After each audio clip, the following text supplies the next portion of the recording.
So today we're beginning our reading on some readings on homosexuality for two reasons.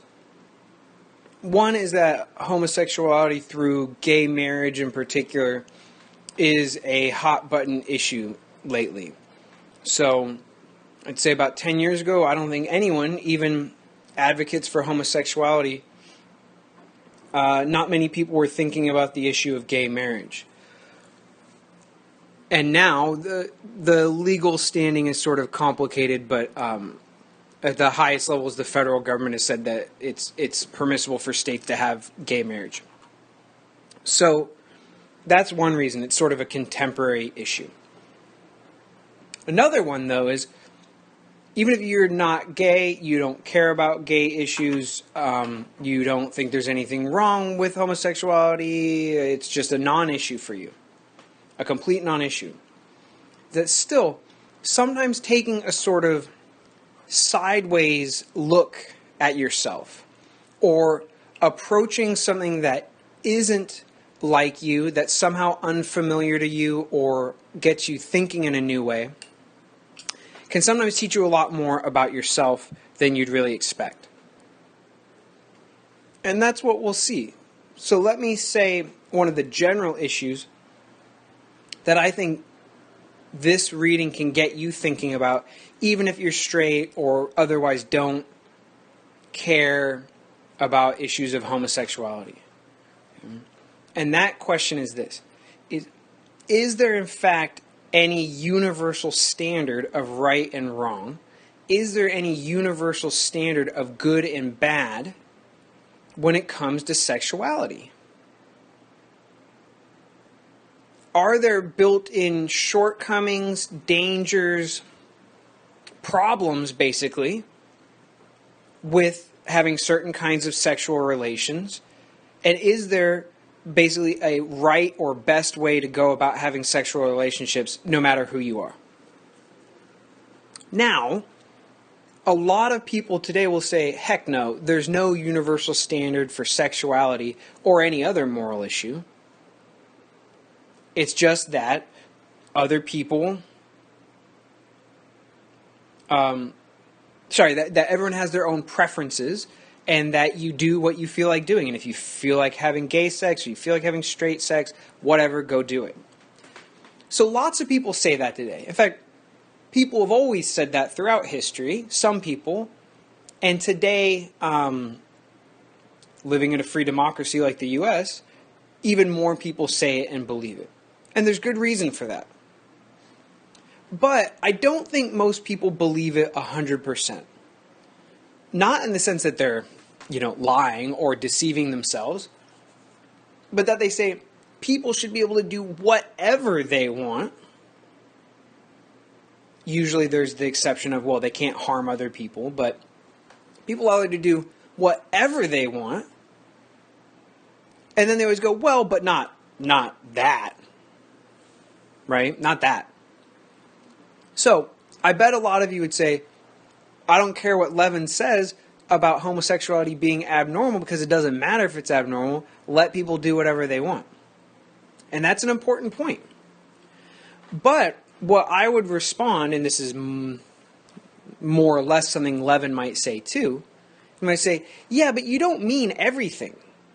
You want people to be able to do what they want because you don't feel empowered to tell people what's right or wrong.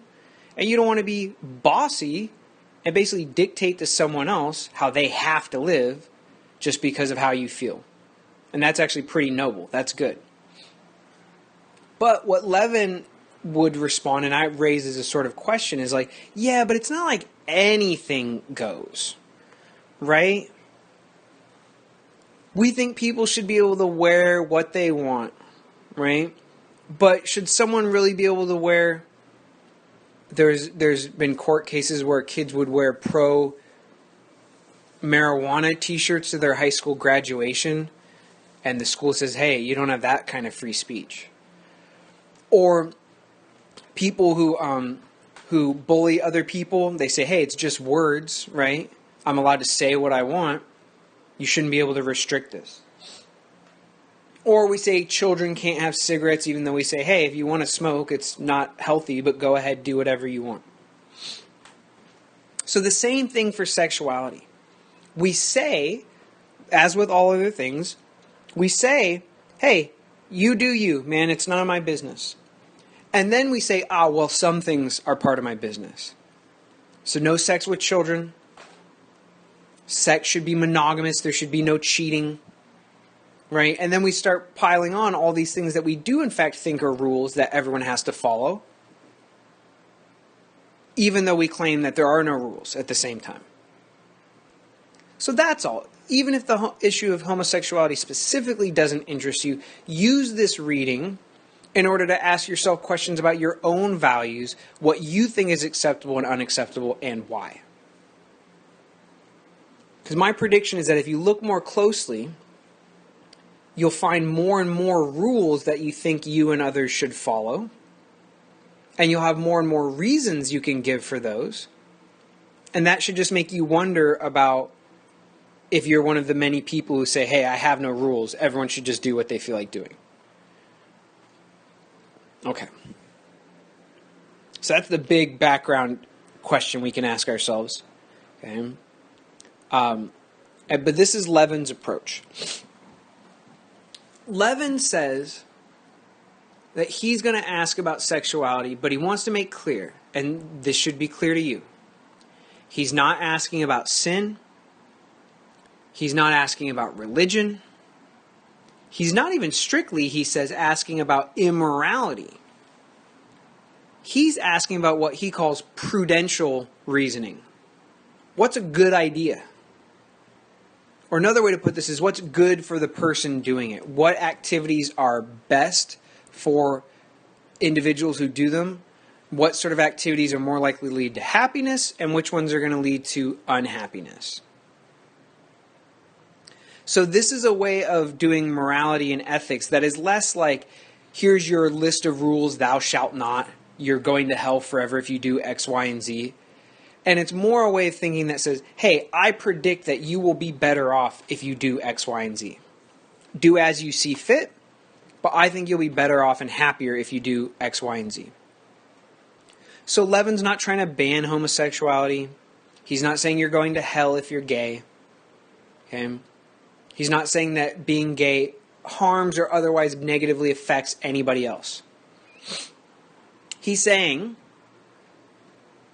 that being homosexual is a lot like being obese. It's bad, it's harmful for the person who is that way themselves.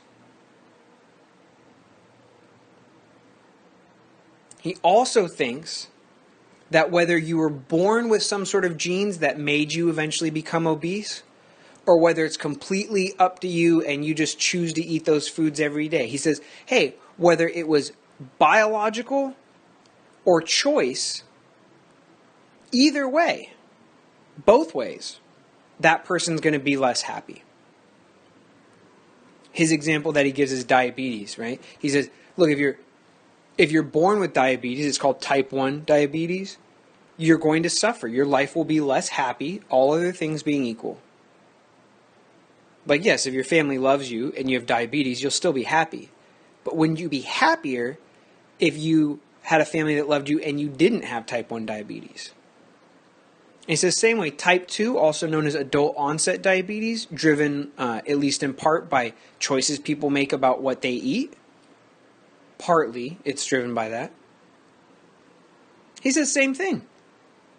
If you have a crappy job and type 2 adult onset diabetes, your life is going to be hard. Now, if you have a crappy job and you don't have type 2 onset diabetes, your life will still be hard, but it'll be better, right? That's his point. So once more, you might be saying, wait a second, if he's not even saying it's wrong, then why are we reading it? If he just says, like, I wouldn't recommend being gay, which is more or less what he's saying, I wouldn't recommend being gay, then why are we even reading it? There's two reasons. One is that he thinks there's certain legal or policy prescriptions that we can base on this. That is, we shouldn't encourage children to be homosexual.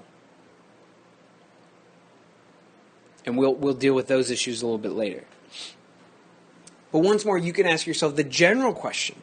You might be doing things in your sexual life because they're your preference and they're your choice. But some of our activities are bad for us even if we want them. So this isn't really Levin's point, it's just a metaphor or an analogy. If you're sleeping around with a bunch of people because it feels good, Levin would say, yes, it feels good right now. But long term, he predicts it'll make you unhappy. You'll wake up lonely in the morning. He's not saying you're going to hell if you do it. He's not saying that you have to choose otherwise. He's just saying, I'm presenting evidence that this is not the ideal way for most people to live. So you can apply the same basic thinking to yourself and see if there's ways that you might choose to live your life differently. Okay. So, as always in our class, Levin has made a claim, a normative or ethical claim, a claim about the best ways to live human lives.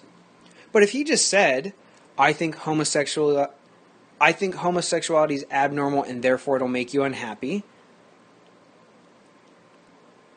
our class is always going to ask, okay, what's your proof? What's your argument? Why do you think that and why should I believe it?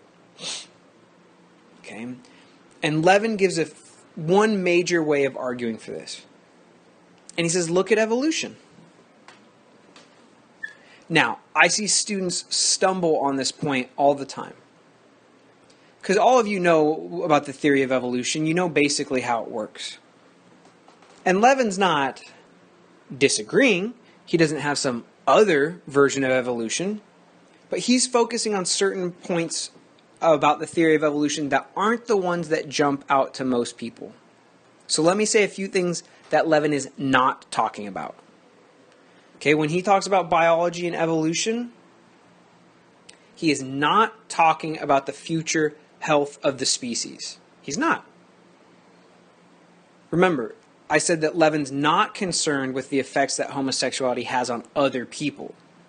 So he is not saying that homosexuality is a bad idea because it somehow weakens the genetic diversity of the human species or prevents people from having kids and so limits the species. He's not saying that.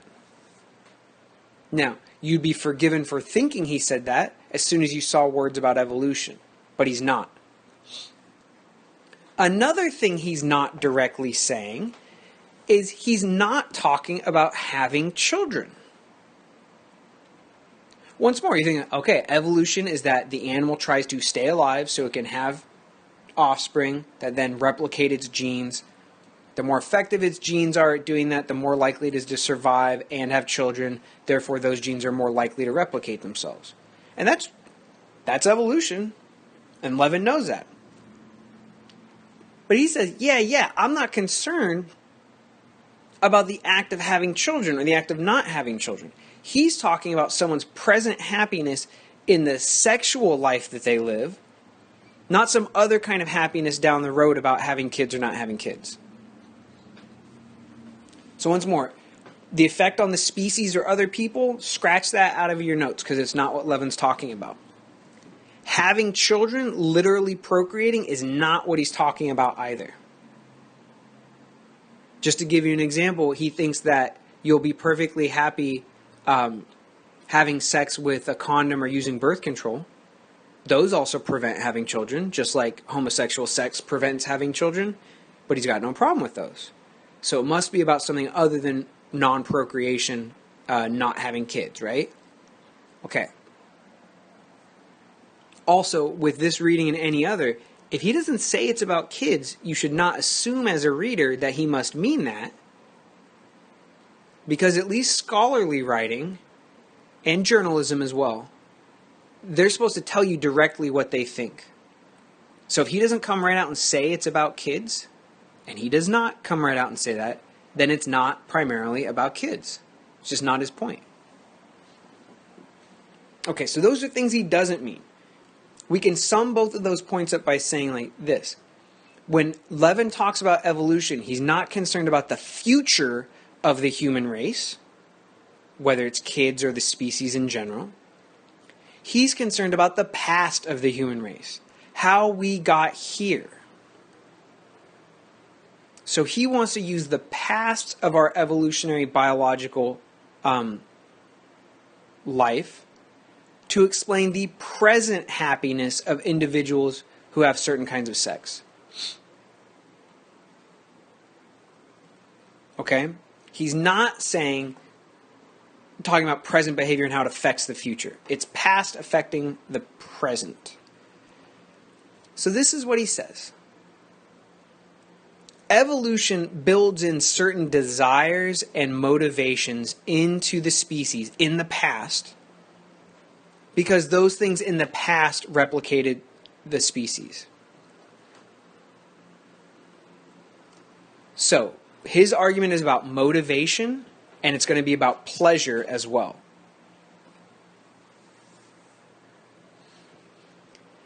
His point is that species need to be motivated in order to do the things that perpetuate the species. The most surefire way to motivate an animal to do something is to attach pleasure to that activity that you're trying to replicate. All this sounds a little abstract, so let me pin it down with an example. If you don't eat, you will die.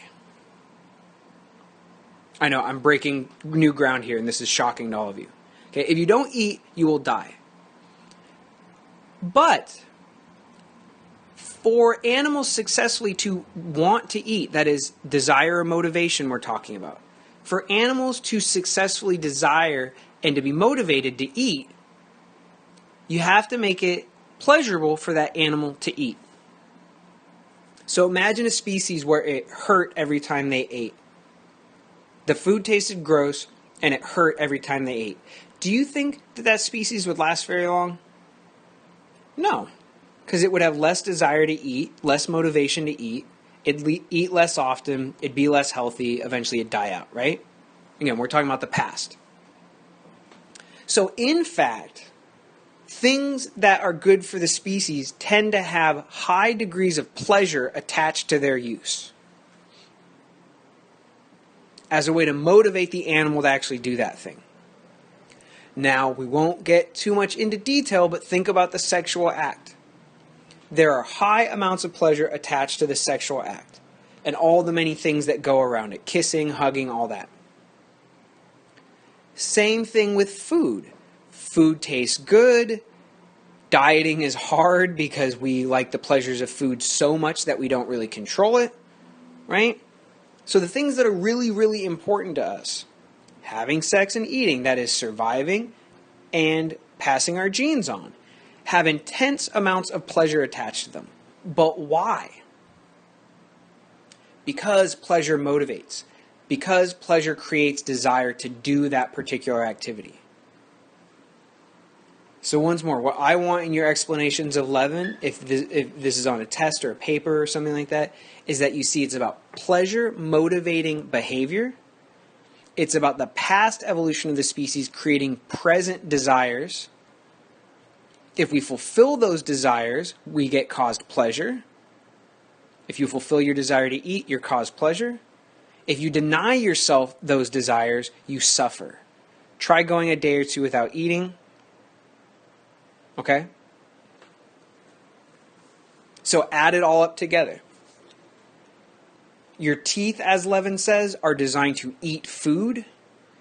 You do have the freedom and choice in America that you could take out all of your teeth if you wanted to. And as he says, play a song on them if you wanted.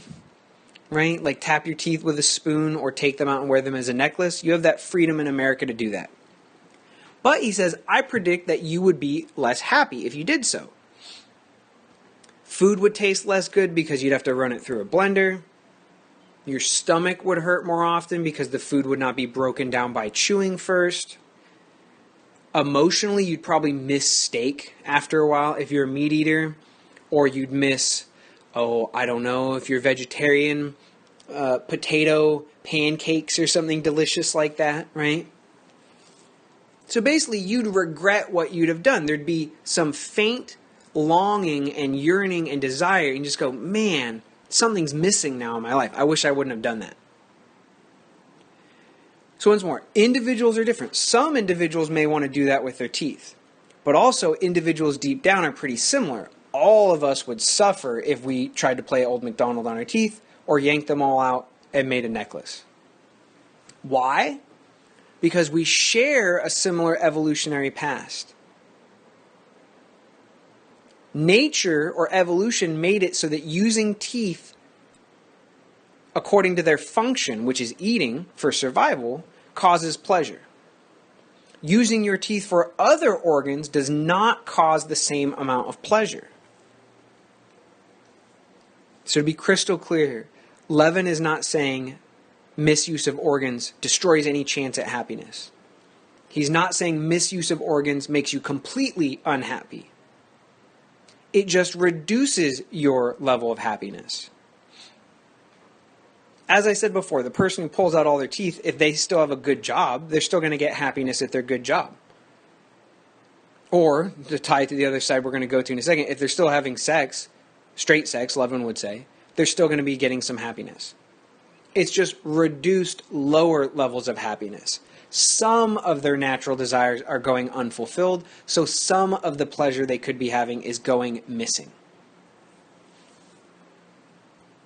So, part of the reason I spend so much time detailing his example about food is so I don't have to go into great detail about sexual organs, but of course that's the analogy. If you misuse your teeth, you miss out on certain human pleasures that evolution has programmed all of us to have. If you misuse your sexual organs, that is, you have anal or oral sex only, you don't have female to male genital sex, you may still be happy in some other respects. But in terms of the sexual desires which nature implants in all of us, you will be going partially unfulfilled and therefore will be partially unhappy. Now here I think you can add children, but one thing to note, Levin does not. Second, it's not the whole story. But one thing we could add here is, even when people are gay, now that there's some access to adoption and surrogates and whatnot so that gay people can have children, many gay couples who get married want to have children. Well, Levin would say, of course they want to have children, because evolution makes it satisfying and gratifying to see children that you know you're protecting and taking care of. Why? Because it helps perpetuate the species, etc. So here you could say, gay people's own behavior, gay and lesbian people's own behavior shows that they miss out on something that straight sex could give them, a child, and they want that thing, not because it's a personal choice, but because that's how we're programmed by evolution. Now, strictly what he's saying is that the actual sexual act will be less rewarding in the same way that the act of eating, once you pull out your teeth, is less rewarding.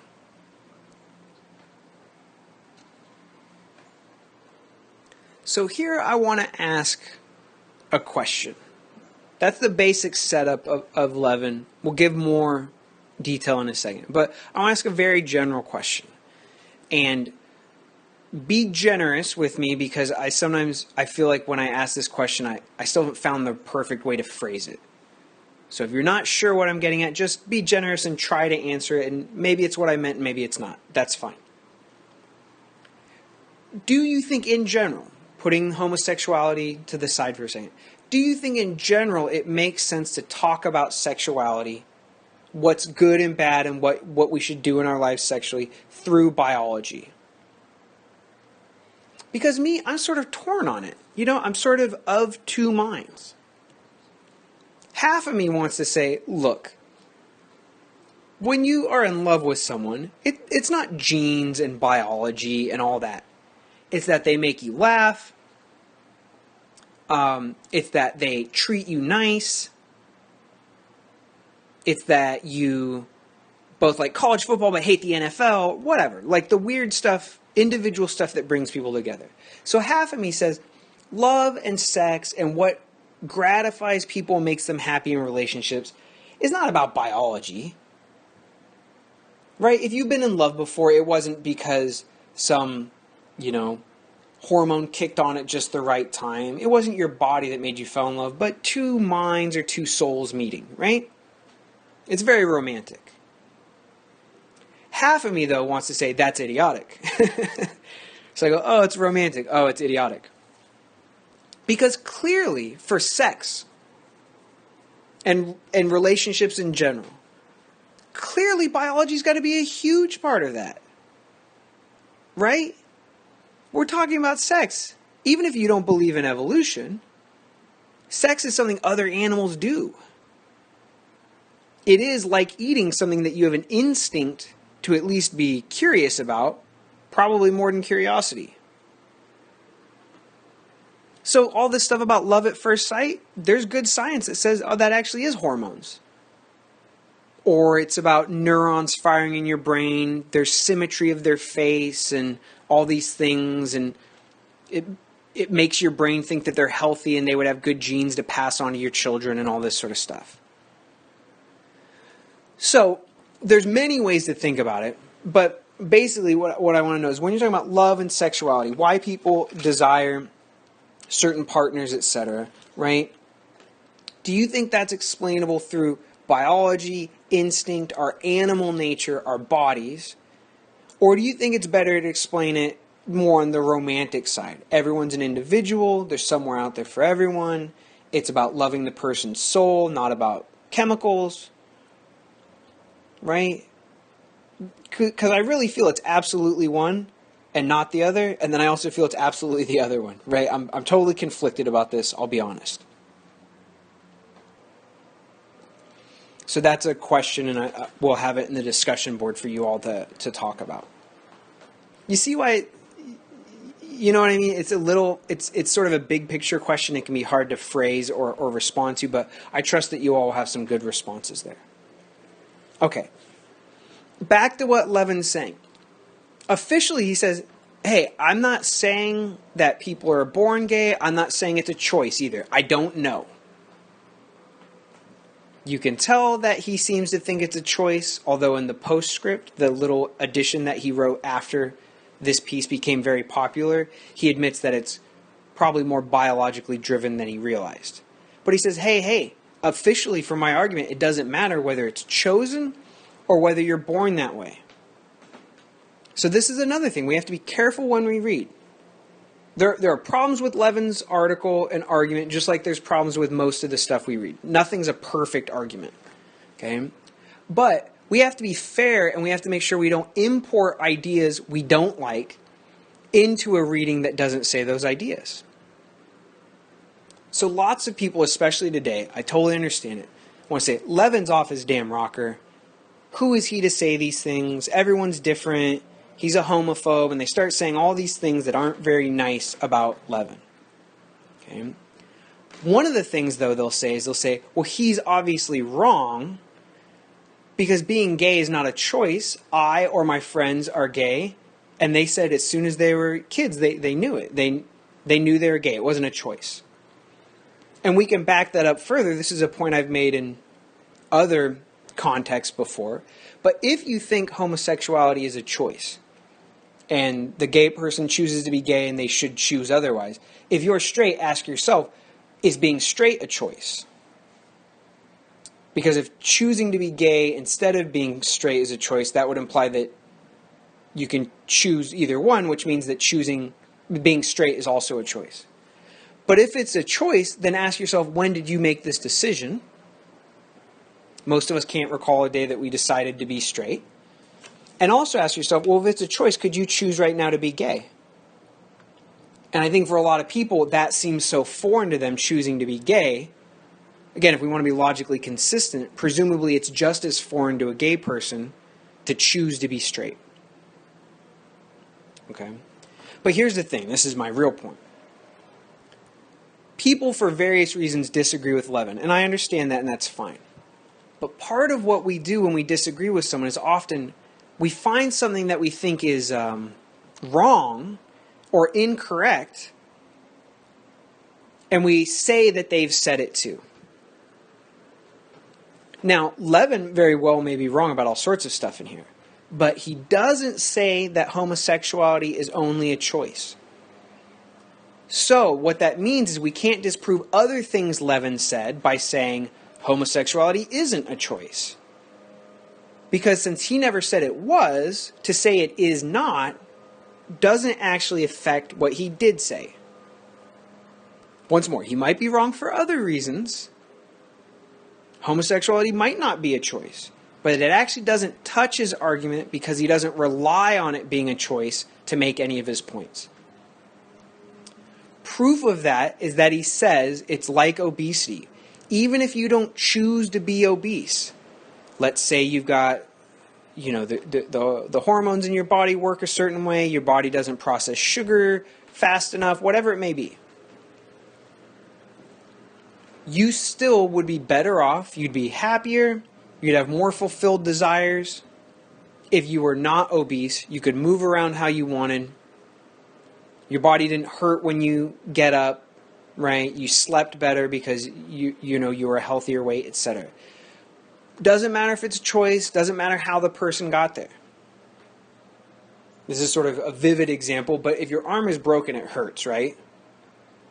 Whether it's broken because you jumped off of a house or even broke it yourself, or someone hit you with a car, the arm hurts the same.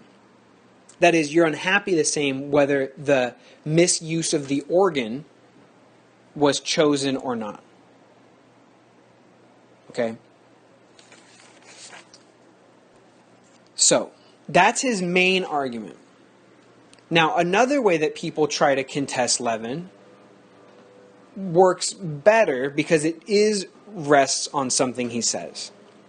So remember, he doesn't talk about kids, he doesn't talk about choice, but he does say, if you ask a homosexual, they will report that they're unhappy. Okay? This is around page 293. He says, look, if you do polls of homosexuals, their self-reported levels of happiness are lower than straight people. And he says, see, this fits with my prediction about evolution, about proper use of organs, about motivation and happiness. So he says, hey, I'm not falsely claiming gays are unhappy. I'm accurately claiming that they're unhappy. They'll even agree with me that they're less happy.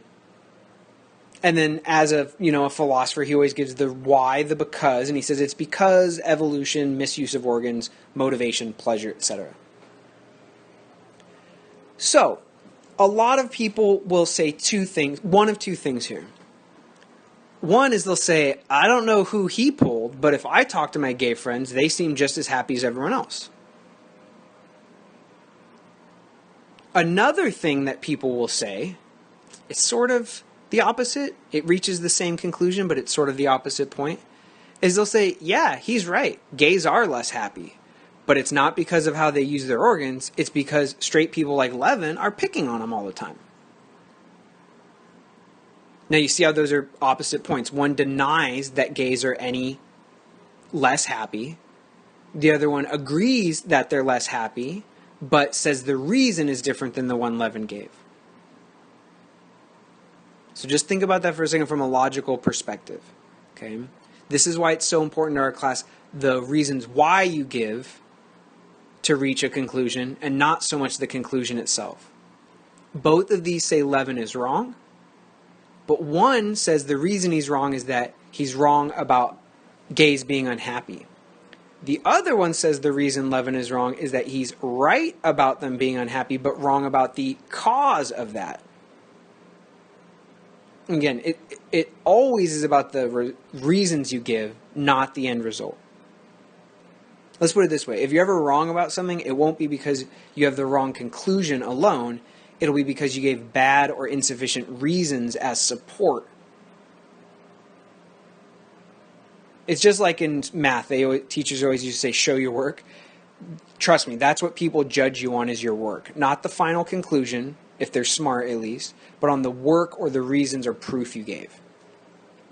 That's just a general point about our class in ethics, okay?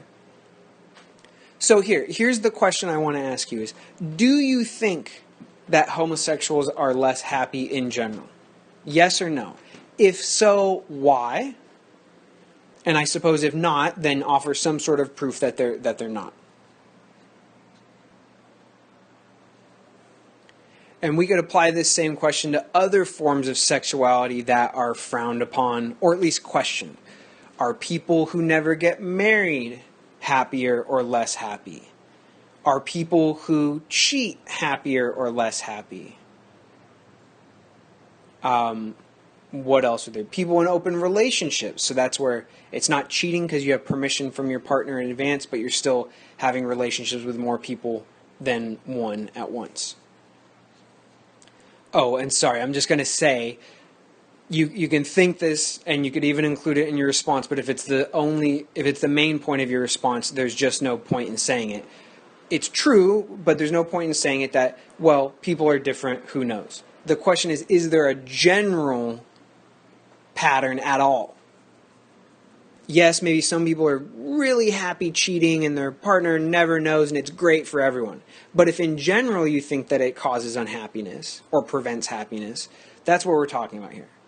We're not looking to predict the way every single person in the world is. We're looking for general rules that might help us find happiness, general rules. Just so you know, Levin's response to those two objections are this. One, he'll say, well, gays are less happy because if you poll them, they say they're less happy. And he says if you read gay literature, that there's all these stories of how bad it is growing up and how tortured their lives are and how they feel like outcasts and things like that. So he says, hey, gay people themselves say they're less happy. That's not him saying it, but they say it. To the other response that people say, yeah, they're unhappy, but it's because of bullies and people writing academic articles about gays, trashing them, right? That's what makes them unhappy, is social pressure, etc. Now, his response to this is interesting, and it's something we have to grapple with. He says, when you do polls, though, of people in countries like Sweden, Norway, these northern European countries, they're very liberal. They don't hate gays at all. They're very tolerant. He says, gays there still report lower levels of happiness. So he thinks with this poll, he shows two things at once. One, that gays are less happy. Two, it's not his fault. It's not society's fault, but something about gayness, even in gay-tolerant cultures, still leaves something unhappy and unfulfilled. So, it comes down to this. So what? Gays are less happy, more happy, in between, everyone's different. So what? This is part of what Levin thinks, and this part gets even more controversial than what we've read so far. Levin says if he's correct that homosexuality increases the odds of happiness, that we have a duty to protect children from homosexuality. So if homosexuality increases your odds of unhappiness, we shouldn't let children be sort of enveloped or taken over by this life. So that's one thing he says. So you have to wonder if homosexuality is really something that can be encouraged or discouraged. Okay. That's part of what he says, and that's near the end. Policy issues on page 295, that second column. Okay. Another thing he says is this: he says if he's correct that evolution is part of human sexuality,